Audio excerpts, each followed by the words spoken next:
Parole à notre évêque sur RCF Limousin. Bonsoir à toutes et tous. Nous nous retrouvons ce soir avec Monseigneur Pierre-Antoine Bozeau, évêque de Limoges, pour aborder ensemble la vie de notre Église. Bonsoir Monseigneur. Bonsoir Marie-Flore. Alors le sujet de la santé des prêtres devait être abordé lors de l'assemblée plénière en octobre. Il a été reporté aujourd'hui, mercredi 25 novembre. L'objectif est d'identifier et de répondre à des problématiques de santé et d'équilibre de vie chez les prêtres diocésains. Qu'en est-il dans le diocèse de Limoges et avez-vous des nouvelles de nos prêtres ? Alors oui, j'ai des nouvelles, heureusement, régulièrement. D'abord parce que j'en vois quelques-uns, j'en appelle d'autres, et puis par les vicaires épiscopaux qui essaient d'être au plus près, nous, surtout pendant ce temps de confinement. Nous essayons de rester bien en lien, de voir si tout le monde va bien. Et puis alors on prend un soin particulier des pères aînés, et ici dans la maison diocésaine, et puis il y en a qui ne sont pas dans la maison diocésaine, qui sont dans les maisons de retraite, ou qui habitent chez eux, mais qui sont retraités. Donc oui, on a des nouvelles des prêtres, ils vont plutôt bien. Ici, à la maison diocésaine, ils vivent le confinement assez paisiblement, je trouve. En tout cas, et c'est la deuxième fois, ils ont un peu d'expérience maintenant. Et puis ils sont, je trouve, bien choyés par les personnes qui s'occupent d'eux. Nous avons fêté hier le départ de Christine, qui depuis 26 ans était au service des pères aînés, donc c'était assez émouvant, voilà, ce moment de son départ à la retraite, qu'il lui a valu de recevoir la médaille du mérite diocésain. Voilà, donc des prêtres qui vont bien. Après, chacun est affronté à ses propres combats, à ses propres soucis d'âge, de vieillesse, mais dans l'ensemble, oui. Alors, les prêtres du diocèse ont répondu, je pense, assez généreusement à l'enquête qui avait été commanditée par la Conférence des évêques de France. Je crois que j'y ai répondu moi-même, donc j'ai un peu le souvenir. C'est une enquête à la fois sur la santé et puis l'équilibre de vie, les conditions de vie des prêtres. Et donc, cet après-midi, après notre interview, j'aurai une visioconférence avec l'Assemblée des évêques de France où Monseigneur Benoît Bertrand, qui est l'évêque de Mende, fera un petit rapport sur cette enquête nationale auquel il a été répondu assez généreusement. Donc, je vous en dirai plus à notre prochaine parole à notre évêque. Alors dimanche prochain, nous fêterons le premier dimanche de l'Avent. Durant cette année de la foi, n'est-ce pas l'occasion de comprendre et de revenir à des choses essentielles ?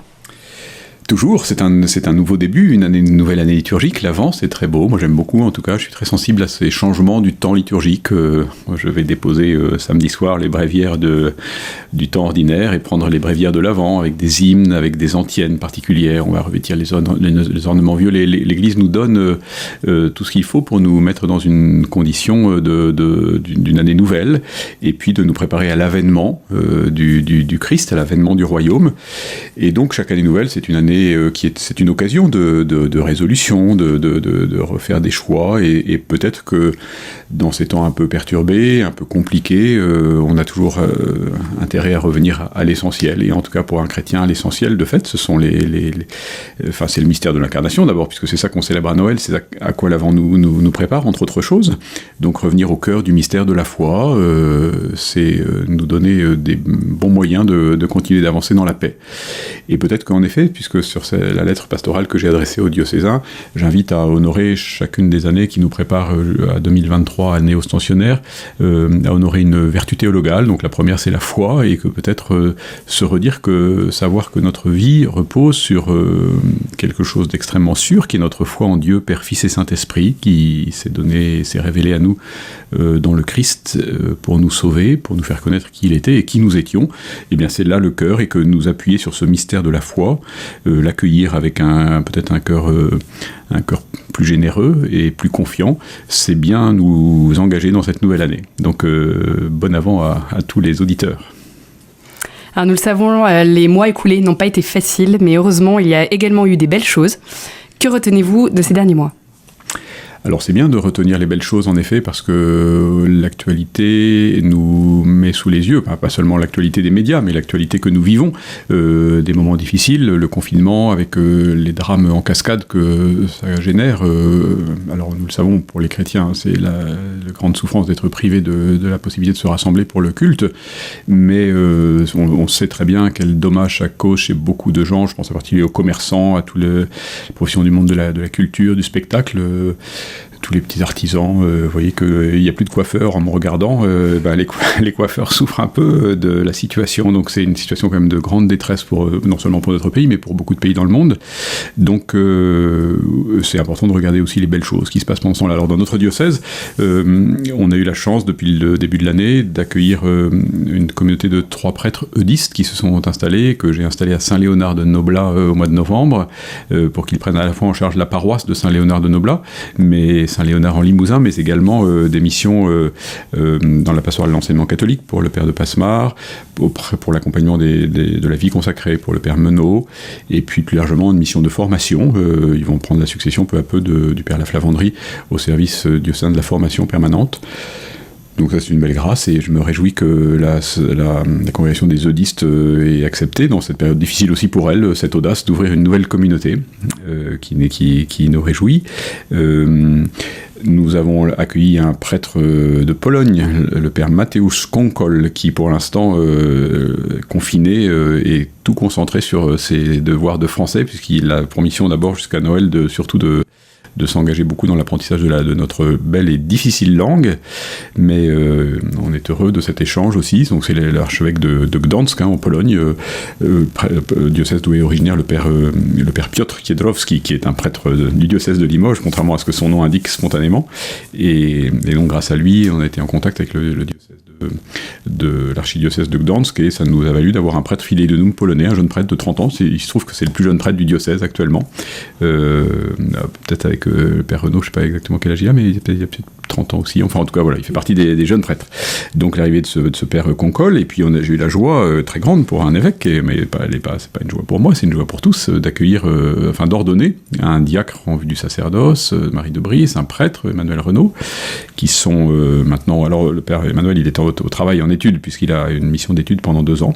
Mais voilà, tout ça sont des choses qui sont heureuses. Localement, à l'évêché, une petite joie que je vous partage, parce qu'elle est, en tout cas pour moi, très nourrissante, et occasion d'action de grâce, c'est que j'accueille 6 jeunes étudiants qui sont venus se confiner. Ils sont en lien avec une association qui s'appelle les WEMS, un nom étrange qui veut dire, c'est un acronyme qui signifie Week-end Mission Prière Service. Ce sont des jeunes qui, habituellement, vont... pendant les week-ends, donner des coups de main pour des missions ou des services dans des paroisses rurales. Et comme ce sont des étudiants et que les étudiants n'ont plus accès à l'université ou aux grandes écoles, puisque tout est en visioconférence, en télétravail, etc., l'association a proposé que les étudiants, plutôt que de rester tout seuls dans leur petite chambre d'étudiants à regarder derrière leur écran d'ordinateur leur professeur faire cours, ils ont proposé que ces jeunes qui étaient rassemblés par ce projet des WEMS soient confinés dans un presbytère d'un diocèse rural. Donc j'ai envoyé la proposition au prêtre de notre diocèse. Et puis moi-même, je me suis mis sur les rangs en disant peut-être qu'ils viendraient aussi dans un évêché. Et de fait, j'ai accueilli 6 jeunes étudiants de Clermont-Ferrand, Nantes, Paris, Lille, étudiants plutôt en fin de formation, école de commerce, un peu avec management, etc.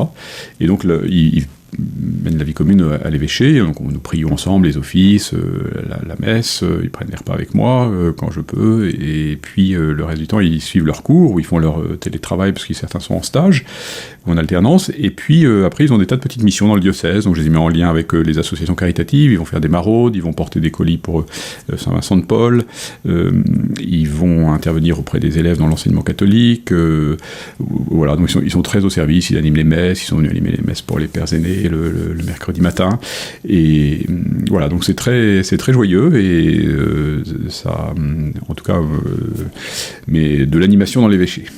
Donc voilà, donc au milieu de ce moment un peu compliqué, je vous partage des grandes joies comme des ordinations, l'accueil de nouvelles communautés, et puis des petites joies plus passagères, mais qui font partie aussi de la vie d'un diocèse. Et hier soir, le président de la République a pris la parole. Comment avez-vous réagi à la reprise du culte le week-end prochain ? Alors j'ai réagi avec beaucoup de joie, évidemment, parce que nous l'attendions avec impatience. C'est une impatience d'ailleurs qui n'a pas été très bien comprise par tous. Vous voyez, peut-être je peux dire un petit mot là-dessus, parce que c'est un sujet je pense, au mieux d'agacement mutuel, au pire d'incompréhension forte entre des catholiques, certains demandant à retrouver au plus vite la messe, et le manifestant, y compris par des manifestations. Alors ce sont des manifestations légales, déclarées en préfecture, etc. Donc il n'y a rien contre la foi et les mœurs dans ces actions-là. Et d'autres ne comprennent pas que les chrétiens revendiquent comme si c'était une catégorie comme les petits commerçants, ou et qu'ils avaient droit à leur messe, à leur Eucharistie, et c'est vu par ces gens qui ne comprennent pas comme une revendication un peu égoïste. Voilà.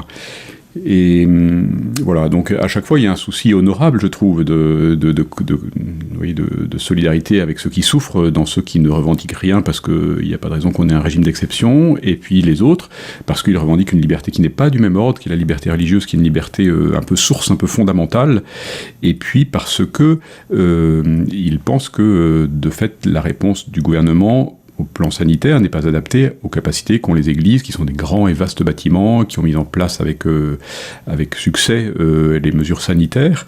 Donc il semble qu'il y ait une disproportion entre l'exigence et la capacité qu'ont les églises à recevoir des fidèles. Voilà.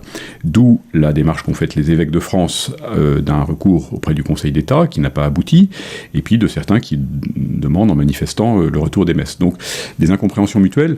Voilà. Ce qui me semble important, c'est de comprendre que l'Eucharistie, c'est pas ma messe pour moi parce que j'ai besoin d'être avec mon petit Jésus que je vais recevoir dans la communion.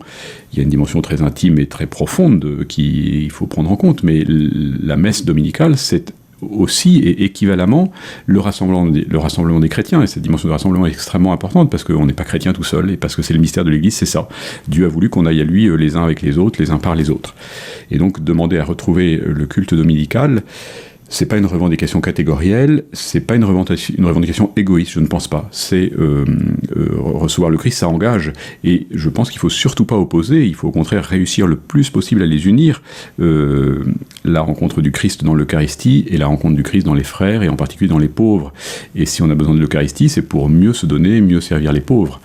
Voilà, donc les deux ne sont pas opposés, bien sûr. Hein. En tout cas, ça fait partie du rythme normal de la vie de l'Église de pouvoir se rassembler pour le culte dominical, ça fait partie du précepte reçu de Jésus lui-même. Donc nous sommes très heureux de pouvoir le remettre en œuvre après ce manque, cette absence prolongée pendant le temps de confinement. Alors ce qui est un peu étonnant, c'est que dans l'annonce qu'il a faite hier soir, le président de la République a dit que les rassemblements cultuels étaient à nouveau autorisés pour 30 personnes. Il y a eu une réaction immédiate du président de la Conférence des évêques de France qui trouve très inadaptée cette jauge de 30 personnes, parce que 30 personnes, si ça se trouve, c'est trop dans une petite chapelle, et dans la cathédrale de Limoges qui tient 800 personnes, on peut s'en prendre aucun risque, en mettre beaucoup plus. Voilà. Et donc il nous semblerait beaucoup plus juste qu'il y ait une proportionnalité qui soit donnée. Vous voyez, les évêques de France ont proposé au ministère de l'Intérieur soit qu'il y ait 4 mètres carrés d'espace par personne, soit qu'on remplisse un tiers du bâtiment, ce qui revient souvent à peu près au même, et qui donc la respecte largement toutes les mesures sanitaires, bien plus que même il est possible dans d'autres lieux publics. Donc le président de la République a entendu cette remarque de notre président de la Conférence des évêques, qui l'a contacté hier soir, et les choses sont à l'étude. Je pense qu'il y a eu une petite incompréhension des services gouvernementaux, et donc avec l'ensemble des autres cultes, nous avons demandé au président de la République de revenir sur ce chiffre de 30 personnes. Voilà. Donc la réponse sera donnée jeudi. Donc en tout cas, ce qu'on sait, c'est qu'à partir de samedi, on pourra se réunir pour la messe. On ne sait pas si ce sera pour 30 personnes, comme la présidente l'a annoncé, ou si ce sera révisé, ce qui est probable, en tout cas ce qui a été plutôt une ouverture faite avec Monseigneur de Moulin-Beaufort du président de la République. Donc on ne sait pas encore quel sera le protocole sanitaire précis. Il y aura certainement des contraintes, donc ce ne sera pas encore la messe comme avant l'épidémie de la Covid, mais l'épidémie de la Covid continue, donc il faut continuer d'être attentif et prudent. Et en tout cas, nous aurons la grande joie de pouvoir à nouveau, même si c'est en adaptant un peu, nous retrouver pour le dimanche. Et comme disaient les premiers chrétiens, sans le dimanche, nous ne pouvons pas vivre. Merci Monseigneur. Nous vous souhaitons une très bonne soirée. Vous pouvez retrouver l'émission en podcast sur le site internet de RCF et sur le site du diocèse. Bonne soirée.